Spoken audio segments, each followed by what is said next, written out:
Long before it became the endless serpent of stone that slices through the heart of northern China, the Great Wall began as a desperate dream. Around the 7th century BCE, the land was not yet one empire but a patchwork of warring kingdoms. Each state, Qin, Zhao, Yan, Wei, feared invasion from the north. From the vast steppes beyond came horsemen with faces hardened by wind and war, their speed unmatched, their raids relentless. It was fear, not glory, that first gave birth to the wall. Mud, wood, and stones were stacked into crude barriers, stretching over hills like the spine of a wounded beast. These early walls were not the majestic battlements we know today. They were scars of panic, thrown up by trembling hands to buy a few hours of safety. In time, this fear transformed into ambition. When Qin Shi Huang united China in 221 BCE, the first emperor of a single mighty realm, he looked upon the horizon and saw a threat still lurking in the distance. To him, the wall was not just defense. It was destiny. He ordered the linking of the scattered regional walls into one colossal structure, an unbroken line that would show heaven itself that China was eternal. Hundreds of thousands of soldiers, peasants, and prisoners were sent north. They labored under the burning sun and the cruel whip. Many would never return. Their bones, it said, became part of the wall itself. The Great Wall was born in blood. Under Qin Shi Huang, the construction raged day and night. The workers carried stones heavier than themselves, scaling jagged mountains and arid deserts. Supplies were scarce, the terrain unforgiving. In the silent dawns, lines of laborers wound along the ridges like black ants, their bodies silhouetted against the crimson sunrise. For every meter of wall that rose, another man fell. But the emperor's command was absolute. The wall must stretch beyond the mountains, beyond fear, beyond time itself. When it was finished, the wall didn't just guard China, it defined it. To those within, it marked the edge of civilization. To those without, it was an impenetrable insult. But nature cared nothing for ambition. Winds tore at the towers. Sand swallowed the paths. And while the stones stood firm, the empire that built them did not. Qin Shi Huang's dynasty crumbled within years of his death, leaving behind a wall haunted by the ghosts of its makers. The Han dynasty inherited the wall's vast skeleton and breathed new life into it. They extended it further west, turning it into a highway of protection and power. The Silk Road thrived under its shadow. Traders, monks, and wanderers carried silk, spice, and stories between east and west. Along the wall, watchtowers sprouted like teeth.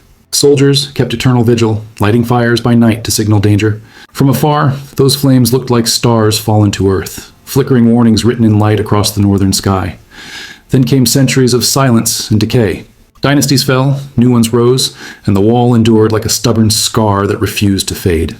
The Tang dynasty ignored it, believing diplomacy could tame the north. The Yuan dynasty, founded by Mongol conquerors, saw no need to defend against themselves. But in the 14th century, as the Ming dynasty rose from the ashes of Mongol rule, fear returned, and with it, the wall's rebirth. Under the Ming emperors, the wall was transformed into the masterpiece we know today. No longer a crude earth barrier, it became an engineering marvel, built from stone and brick, laced with fortresses, barracks, and secret tunnels. This wall was not just protection, it was propaganda. It declared to the world that China had risen again, unbroken and unbowed. The Ming architects carved it across impossible landscapes, steep cliffs, frozen rivers, deserts that shimmered like gold.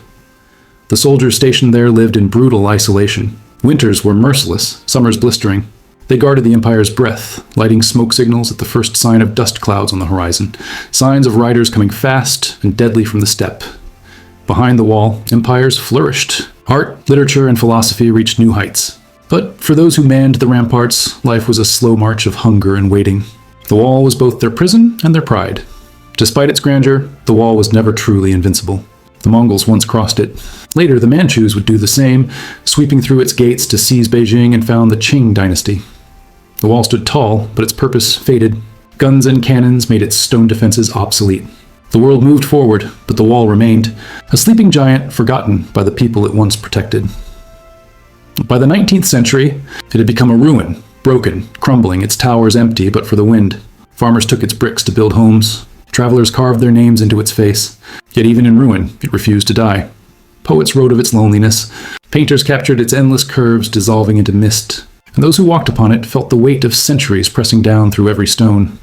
The Great Wall is not a single wall. It is 1,000 memories fused into one body. Each section tells a story of a different age, a different emperor, a different hope. It stretches over 13,000 miles, winding through deserts, mountains, and plains. But beyond its stones lies something deeper, a spirit of endurance. of human ambition against impossible odds. It is the spirit of people who built knowing they would never see its end. Even today, when satellites capture its silhouette from the sky, the wall remains what it always was, a line between man and nature, order and chaos, the known and the infinite. The Great Wall is not just China's wall, it is humanity's mirror. It shows our ability to build, to dream, and to defy the boundaries of time. Today, millions walk its ancient steps. Tourists laugh, cameras click, but if you stand still, truly still, you can almost hear the whispers beneath the wind. The sound of hammer striking stone, of soldiers shouting across valleys, of a civilization speaking to eternity. No longer a barrier, the wall has become a bridge, connecting the living to the dead, the past to the future. It is not a relic. It is a heartbeat, slow but strong, echoing through the centuries. And perhaps that is its greatest achievement. Not that it kept enemies away, but that it kept memory alive. Because every stone in the Great Wall carries a story, and together, they tell the tale of humankind's endless desire to leave something behind that time cannot erase.